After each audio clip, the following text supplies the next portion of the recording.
راجہ صاحب، لیکن اس حوالے سے جو جے یو آئی کے بیانات سامنے آئے ہیں وہ آپ کی نظر سے گزرے ہوں گے. جے یو آئی کے کچھ تحفظات ہیں پی ٹی آئی کے حوالے سے. وہ چاہتے ہیں کہ پی ٹی آئی کی جو قیادت راجہ صاحب ہیں یا بیرسٹر گوہر ہیں جو ان سے انگیج کرتی ہے جیل سے باہر، عمران خان کے علاوہ جو لوگ پولیٹیکل پارٹی سے انگیج کرتے ہیں، وہ فلی امپاورڈ ہوں، جو وہ بات کریں ان کو فیصلہ کرنے کا اختیار ہو.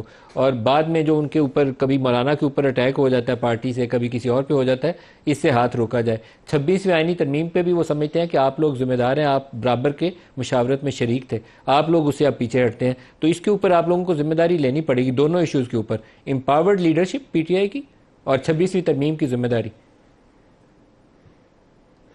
دیکھیے، جہاں تک لیڈرشپ کی امپاورمنٹ کا تعلق ہے تو وہ کوئی مسئلہ نہیں ہے. ہماری خان صاحب سے ہر ہفتے ملاقات ہو جاتی ہے اور گفتگو ہو جاتی ہے اس حوالے سے، تو اس میں تو کوئی مسئلہ نہیں ہے. اور خان صاحب بالکل یہ بات کر چکے ہیں کہ ہمیں اب قومی سطح کی جو سیاست ہے اس کے جو تقاضے ہیں ان کو سامنے رکھنا ہے.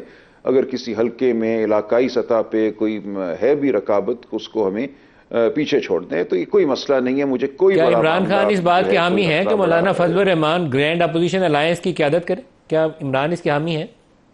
نہیں، یہ گفتگو نہیں ہوئی، ابھی ایسی کوئی گفتگو نہیں ہوئی. اس کا ڈھانچہ کیا ہوگا وہ بعد کی بات ہے. پہلے ہم بہت سے اصولی جو معاملات ہیں ان کو طے کریں گے، اور مجھے کوئی مشکل نظر نہیں آ رہی اس حوالے سے.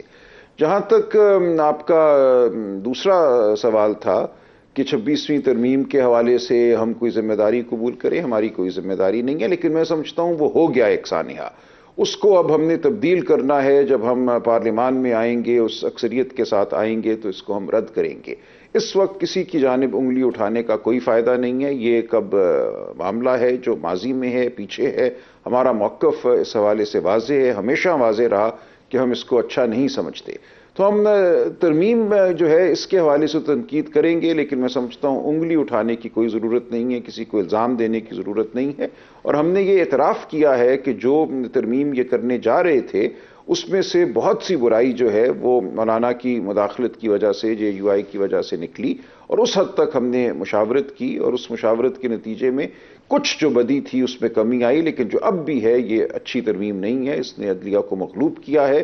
یہ بات ہم کرتے رہیں گے، لیکن ہم کسی کو الزام نہیں دیں گے، یا کم از سر، کم جے یو 26ویں آئی کو ترمیم ہم پہ الزام نہیں آگے دیں اور گے. پیچھے مشاورت کا ایک عمل چل رہا تھا، اور آپ کی بات درست ہے کہ آرٹیکل 8 اور کچھ بنیادی حقوق کے ایسے مسائل تھے جو آپ کی مشاورت کے نتیجے میں اس کے جے یو آئی بھی ساتھ کھڑی رہی اور اس میں تبدیلی آ گئی.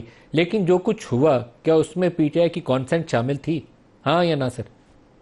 بالکل نہیں تھی، بالکل نہیں تھی. دیکھیں آخری دن، اور اس بات کو اب ہمیں ختم کر دینا چاہیے، جو ہماری آخری ملاقات ہوئی اس میں یہ بات آئی اور بڑا واضح موقف میں نے لیا کہ ہم اس ترمیم کے متن سے بھی اتفاق نہیں کرتے. یہ معاملہ صرف اس حد تک نہیں ہے کہ خان صاحب سے ہماری مشاورت نہیں ہو پائی اس لیے ہم اس کو سپورٹ نہیں کرتے. ہم سمجھتے ہیں یہ ترمیم اچھی نہیں ہے، اس سے نقصان ہوگا، ملک میں عدلیہ کی آزادی پر اثر پڑے گا. لیکن بہرحال اس وقت بہت سے سیاسی معاملات تھے اور میں ان کو سمجھتا ہوں. اسی لیے میں یہ کہتا ہوں کہ جے یو آئی کو ہمیں اب الزام نہیں دینا. یہ سراسر معاملہ جو تھا مقتدرہ پی ایم ایل این اور پیپلز پارٹی کا تھا، وہ اس کو لے کر چل رہے تھے، وہ اس سے کہیں بھیانک ترمیم کرنا چاہتے تھے. اس بھیانک ترمیم کو ہم نے کچھ کم بھیانک کیا ہے، لیکن اب بھی یہ قابل قبول نہیں ہے. لیکن اس حوالے سے جے یو آئی کی جانب میں نہیں سمجھتا ہمیں اب کوئی انگلی اٹھانی چاہیے.